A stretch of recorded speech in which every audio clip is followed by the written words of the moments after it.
I'd like to call this committee of whole meeting to order on December 23rd, 22nd. My secretary already messed me up. I'm looking at 23rd on the paper. At 6:01 p.m. Before we do the Pledge of Allegiance, I'd like to do a moment of silence. Earlier this week, we lost a person here in town, a good friend of mine, I can say, and probably of others, Rick Hofel. Suddenly, Rick was a public servant. You look up the meaning of public servant, and he filled it completely, which we're all in here is, the meaning is elected officials or employees of municipalities and government agencies. Rick served as Ward 3 alderman for 3 years, 2 different stints. He was also the liquor commissioner during that time that he was an alderman. He served on the Logan County Board of Tourism.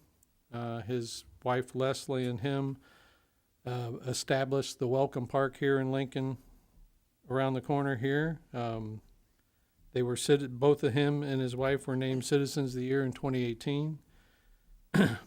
But what's more important to me about the way Rick lived his life is, and this is where I believe the definition of public service kind of is askew, is Rick dedicated a lot of his time to things in this town where he was an elected official. He volunteered at the Oasis serving meals and helping in the kitchen. He volunteered at the Humane Society. We've seen him several times out at the American Legion volunteering there for their meal programs that they have for fundraisers and stuff. He did a lot of work with the Illinois Veterans Commission, painting. Once the building was up, did a lot of work painting and stuff. And he did all this selflessly, just in the background. And to me, that's what made Rick the person he was, is because he was a true public servant. So, anybody else would like to say anything? No, it was a pleasure to have known Rick and to serve with him in capacity, even volunteering at Pork Chop, IGA, sandwiches, and just cooking them up. Like you said, he liked to bake cookies, and he liked to cook in that capacity. And most importantly, he just loved the community and the people in it. Yeah, Rick. A lot of Rick and I's conversations always revolved around smoking some kind of meat or what bottle of bourbon we had open at that time. So they were good conversations, and even though him and I disagreed a lot of times, we always walked away as friends and worked out our differences. So the city really lost a good one. So please rise for a moment of silence and then the Pledge of Allegiance.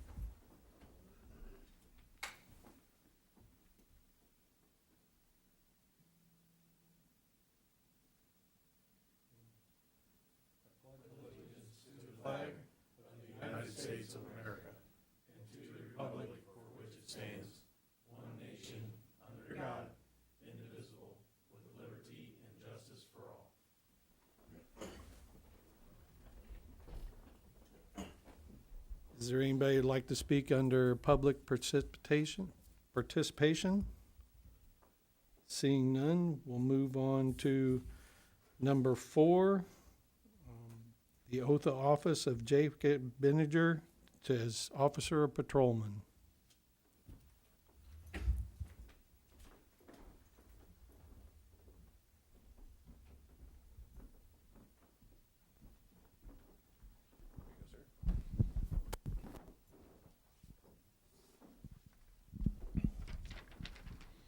Please raise your right hand. Say aye. Aye. Your name. Jacob Benninger. Repeat after me. Having been appointed Having been appointed to the office of patrolman, to the office of patrolman, the city of Lincoln, City of Lincoln, the county of Logan, the county of Logan, do solemnly swear do solemnly swear that I'll support the Constitution that I will support the Constitution of the United States of the United States and the Constitution and the Constitution of the state of of Illinois, the state of Illinois, and I will faithfully discharge the duties and I will faithfully discharge the duties of the office of patrolman in the office of patrolman to the best of my ability. best of my ability. Congratulations, sir. Thank you.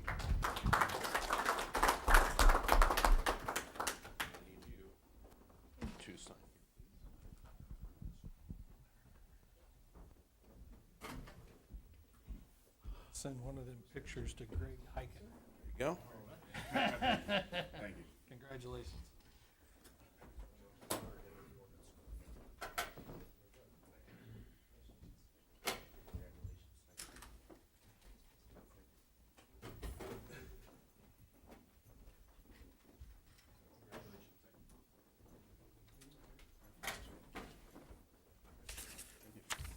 Congratulations.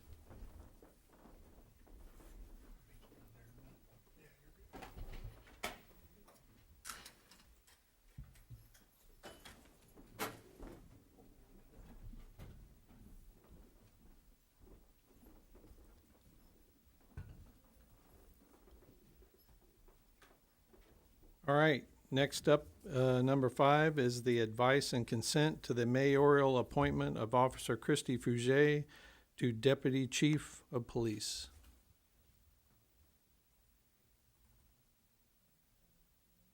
Any questions? Would you like to explain, Joe? Well, as I've stated in the email that I provided to each of the council members, there are many reasons why I requested Christy to be appointed to this position. She is equipped to handle the responsibilities of the administrative deputy chief. Most importantly, oversight and supervision of school resource officers and DARE officers. Those people have constant contact with one of the most important groups in our community, and that's our children. So I can't find another person that can do as good of a job at that. And that's something that we're lacking in supervision right now. And that's why I've asked for this position to be created and chosen the person that I have. Yes, Steve? She's been on the force for quite a few years, correct? 25. 25, yeah. I thought it was quite a few years, so good choice. Anybody else? Consent agenda? Or regular agenda? Okay, moving on to number 6, Economic Development Structural Grant for Katie Davis for 3 exterior door replacements at 509 North Chicago Street. Any discussion?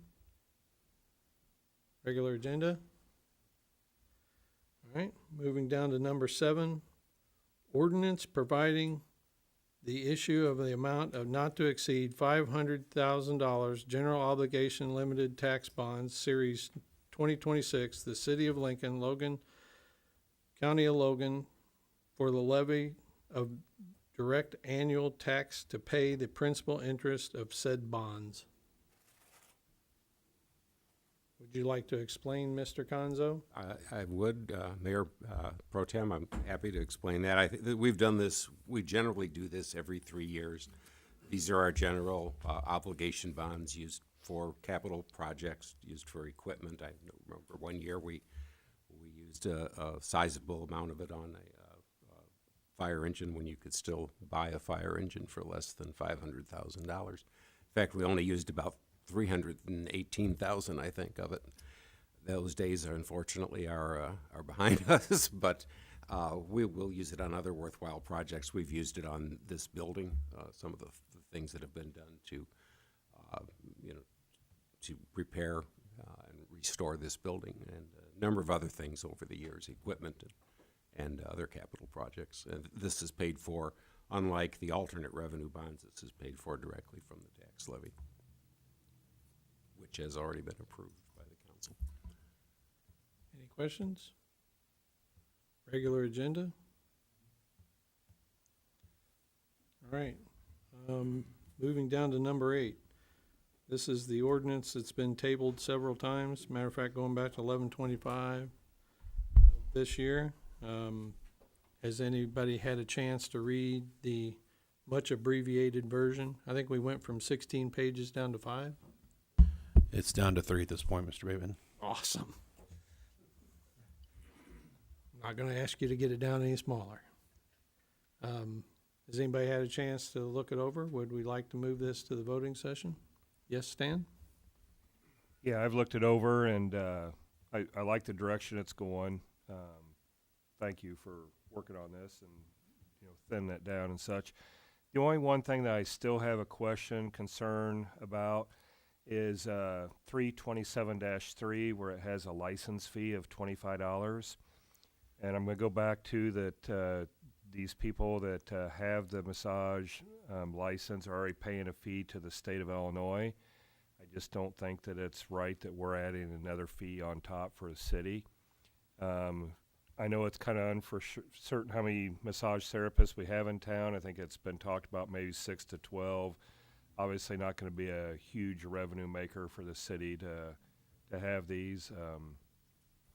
I just would like to know what everyone else's thought of that is. I mean, we don't require barbers, estheticians, cosmetologists, people like that to have license as well to pay another fee on top. So that's just my concern about that is the $25. I know it's probably not going to make or break someone for applying for the license. I just have a hard time charging another fee on top of a state fee. Yes. That could be removed if you guys want. I just left it in there because I did not know which direction you guys wanted to move on that. I only left it in there at this point in time, because that was what was in the draft previous, and I believe the other businesses, we require some sort of monetary exchange for a permit. So I left that in there with the idea being that if we remove for one, then we remove for others. I don't know. I've looked into it. For even a permit that doesn't have a fee, it could still be revoked. So it just depends on the will of the council, how they would like to move forward with that. Yes, Mrs. O'Donoghue? So for me, I agree with Stan. I mean, they're already paying for their state license every 2 years. Some of the other things that we have people paying for, like photography, home bake, I mean, those people don't have a license that they're paying for every year through the state of Illinois. And the prices are getting pretty hefty for us to have our license that we're paying for every couple of years. So for me, I think waiving the $25 fee from people is not something I'm against at all. Mr. Parrott? Peggy, does it take, how much time and effort does it take? Because I know we're trying to recover costs associated with it with our staff. I mean, I could go either way on this, and I think last time I spoke, I didn't like the idea of having to charge someone as well just because of some bad actors out there. So can you kind of share? Other than just looking over the application itself, in this case, looking at their copy of their certificate from the state of Illinois that they're going to provide, it'd just be typing up an actual permit for them. In this, I agree with all of you with taking the 25 out, because we're trying to get the good people that are there for a reason come in honestly, do what they have to do, and not penalize them by charging them to do that. This way, hopefully get the bad seed out that we need to get out. I happen to agree. John contacted me while working on this ordinance, and I told him simply that I'm just one vote. Told him that I would be, if it wasn't brought up, I was going to bring up a motion to remove the fee. But, in all purposes, I didn't want to make that decision and not be a council decision. So I had already made up my mind that I would have voted no to not have the fee, and then I spoke to Stan earlier this evening. So with that being said, is there any other? Yes, Mr. Attorney. For clarification, guys, there's bars and whatnot. They pay yearly liquor license fees to the state, and they pay us too, sometimes a significant amount, especially if they have gaming, up to $2,500. So the argument, say for bad actors, that applies to all different types of businesses. I just want to make sure you guys are aware, like if you do this for one, you might get some other business types coming in and asking for something similar. That's all. Yes. For me, it's a professional license. I mean, it's the difference, there's a difference in having a professional license that people have actually gone to school for and got a professional license and pay for every 2 years, as opposed to paying for a liquor license every year because that's part of your business. So for me, if it's in there, I'll vote no for it. So to reiterate on that, I was discussing with the city clerk earlier this evening is the businesses you're also referring to, John, they have the ability to sell goods and make a large, I'm not going to say large. They have the ability to sell goods. They're selling a product, where this is a service related license, in my opinion. So that would, if someone come to me with that argument of why can't you waive my fee, it would be that there's a difference between a retail sales establishment and a service license.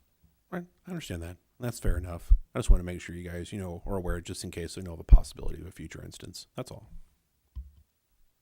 So what's the will of the council? Would we like to bring this forward with John striking that, or do you want to do Mrs. Bateman's favorite and make a motion to amend it next week, so we have to vote twice? I think we need to go ahead and strike it right now and then present it next week. Okay.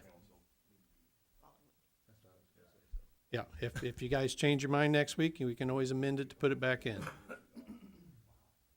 So at this moment, we will bring it forward as written with the fee, a zero fee. Understood. That will just remove another section of it, so it'll just even make it shorter, Mr. Bateman, so. Will it get down to 2 pages? Well, maybe. Okay, we're all in agreement in that? All right. So will the B still be there, that it expires they still have to do it every year, even though we're not charging them? Okay, so B will stay in that same section. Okay. Well, that brings up a question, because Mrs. O'Donohue has mentioned it's a 2-year license, right? So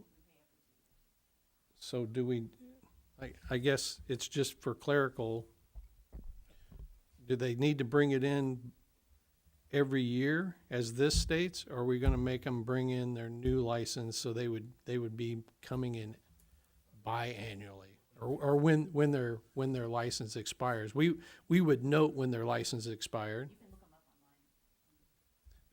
People will fill out typically like an affidavit of good standing or something of that nature, if they still have a license.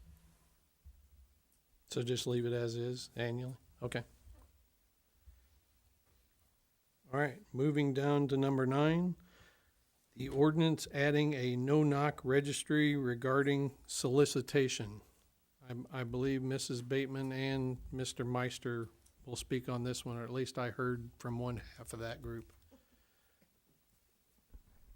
Yeah, so as we spoke about before, this is an idea that I discovered listening to another police chief talk about how their city was handling this.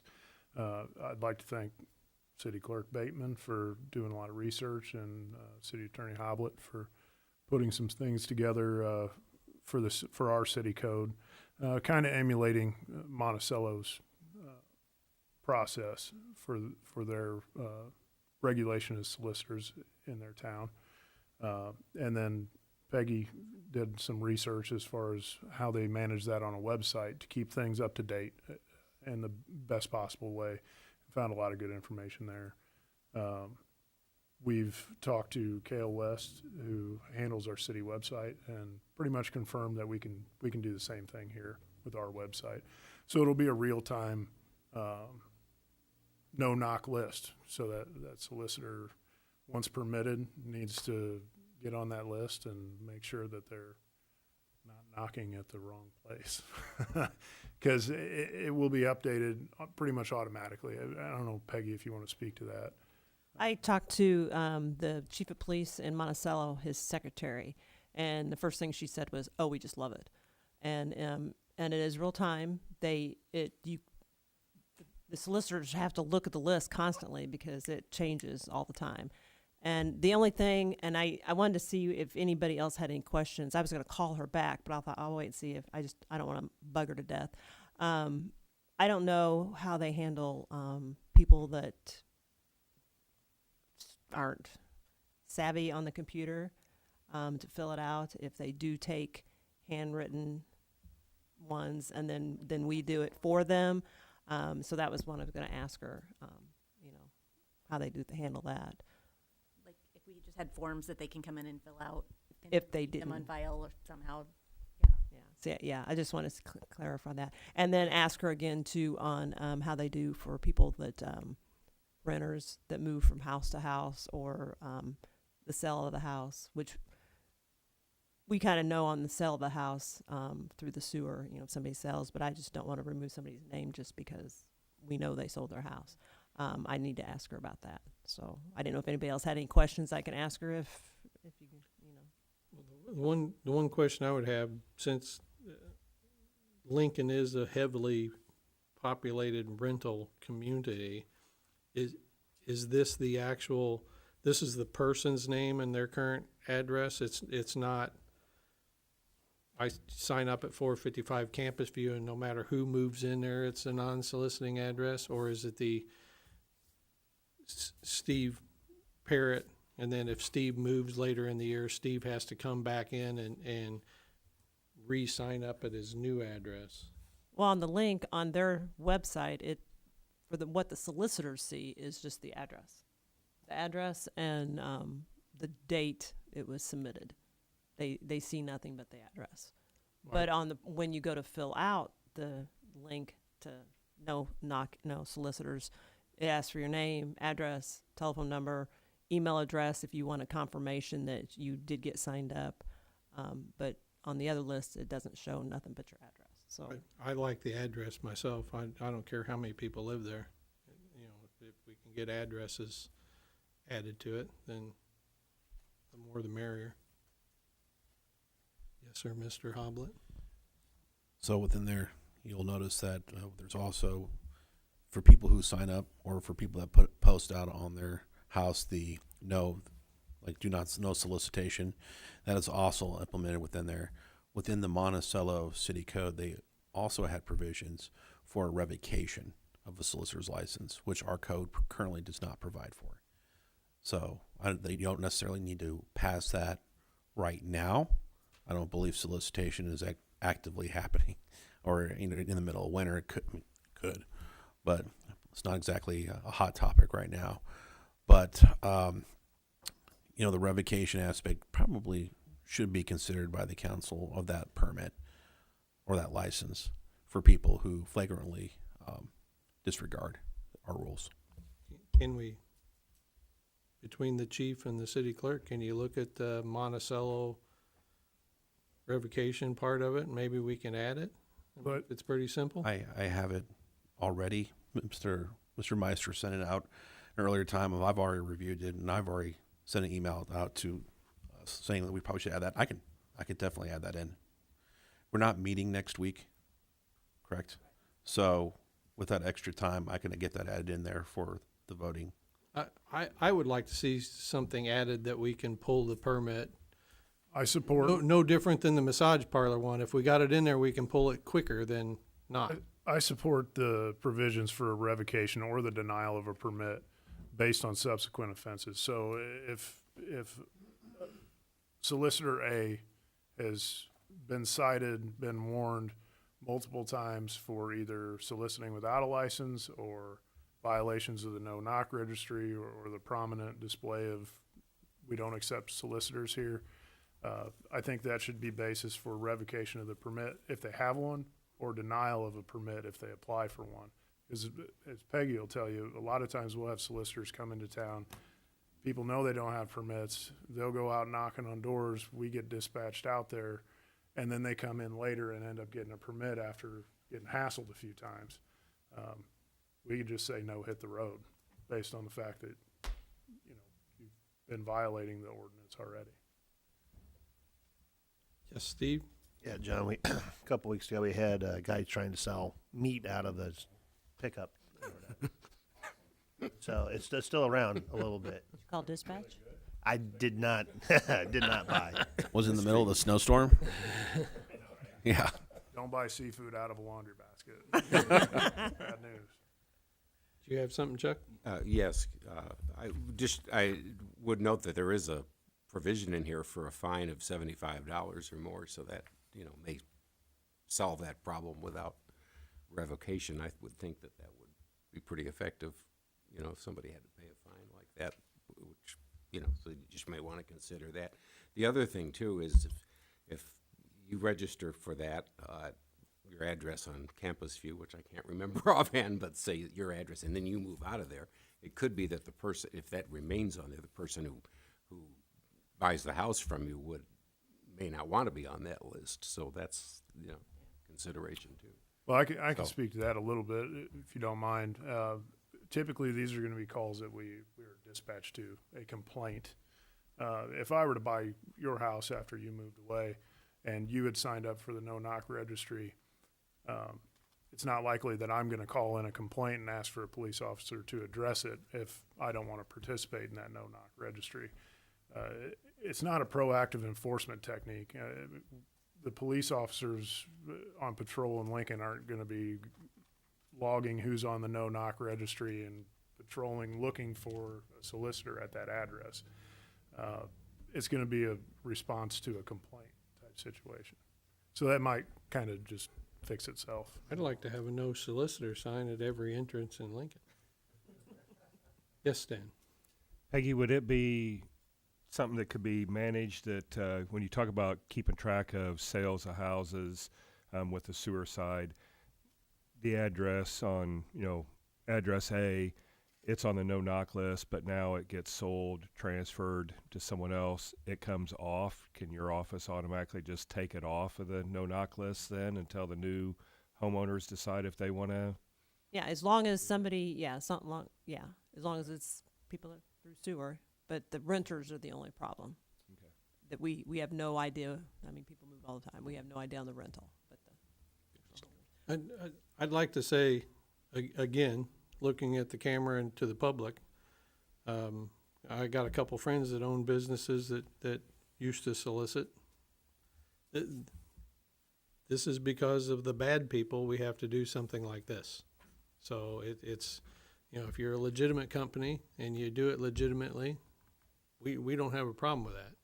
But it's the bad eggs that causes us to have to pass things like this that just forces our hand. Yes, Mr. Conzo. Thank you. Just one other thing, does this pertain then, it appears to, little girl selling Girl Scout cookies now, is she going to be prohibited from doing that without? I suppose that the ordinance as written doesn't address the age of the person who is soliciting. But once again, as with any law enforcement issue, we are entrusted with the gift of discretion. If I were to respond to somebody upset because a little girl is trying to sell a Girl Scout cookie, I may ask the family that's selling the cookies not to go back to that residence, but I would not subject a Girl Scout to an ordinance violation. I mean, there has to be a measure of reasonableness with everything. Depends on if they showed up without any Thin Mints or something. Yes, Steve? Would there be any difference between for-profit and non-for-profit that could be addressed in there? I believe you have that in there. There's commercial and non-commercial. So I think that really is geared more toward religious solicitation. Not for profit's not applicable in this ordinance. Yeah, so like Girl Scout, it's I guess technically it's not for profit. Yeah. Right. I mean, I suppose there was somebody made national news when some woman tried to crack down on some children selling lemonade out of a lemonade stand and made national news. So I guess if we want to make national news ourselves, we can do something similar, but probably not, right? the other thing I think of is like the kids from the schools coming around doing fundraiser sales and stuff like that. And Boy Scouts selling popcorn. You have to I- utilize common sense, like the officers indicate when these are tools, the ordinances, and they use their training, most notably their common sense, when responding to these situations, in order to of whether or not there's going to be enforcement of the ordinance. So as Well, I understand that, but I guess we just have, the council have to be ready for, somebody that signs up for it, that they get a little perturbed if somebody comes and nothing's done, then we have to kind of, have a little bit of a stance on, well, I had somebody reach out to me wanting to know if this counts for those people that constantly set up tables outside Walmart. Well, I didn't look up any legality. My simple answer to that person was, there's a big difference between someone walking up onto your front porch and knocking on your door while you're eating dinner, or you can just walk right past them at Walmart. They're technically not, they're still soliciting, but it's a big difference. You can just ignore them. But you're right, Steve. We have to be prepared for the answers to the questions that may come. But again, that's up to the officer's discretion whether the person is legitimately soliciting for a good reason or not. So would we like to put this on the regular agenda with the revocation provision put in there? All right. Well, that brings us down to announcements. Does anybody have any announcements they would like to make this evening? Yes, Walt? Just want to make everyone aware that the holiday schedule for the landscape waste facility will be closed on the eves, Christmas Eve and New Year's Eve, but it will be open on Saturdays. So, and then towards the middle to end of January, then we'll be shutting it down for the winter. So don't have that date set yet, but it'll be somewhere between the middle of January and the end. Well, as long as it's 70 degrees and people can do yard work at Christmas, I guess. Yes, Steve? yeah, so coming down Tremont, huge pile of leaves in the road, like probably 30 feet long, 6 feet high. I'm maybe exaggerating a little bit, but What if we had a leaf vac? I don't think it could pick it up. But they should not be doing that, right? It just depends on how they got there. It was purposeful. Well, it could have been a snowplow too. We spent 2 or 3 days going around picking up huge piles of leaves that there was leaves in the gutter when we plowed snow. McLean Street is a perfect example of that. So You might take a drive down when Tremont. was this tonight or? Yeah. Okay. Yeah, no, if they shouldn't be placing the leaves in the street. If we had a leaf vac. They got a clean yard right now, it was intentional. Anybody else? All right, before we adjourn, I would just like to make the comment again, like I said earlier in the meeting. I really miss my friend Rick, and I hope we all take advantage and be more like Rick in his volunteering in the community and giving back. Yep. Yes, And sir, just like to wish everyone a very Merry Christmas and a Happy New Year as we adjourn and come back at the beginning of the new year. All right, with that, I'll take a motion to adjourn. Motion to adjourn. Motion by Stan, second by Dennis. All in favor, say aye. Aye. Meeting is adjourned at 6:34.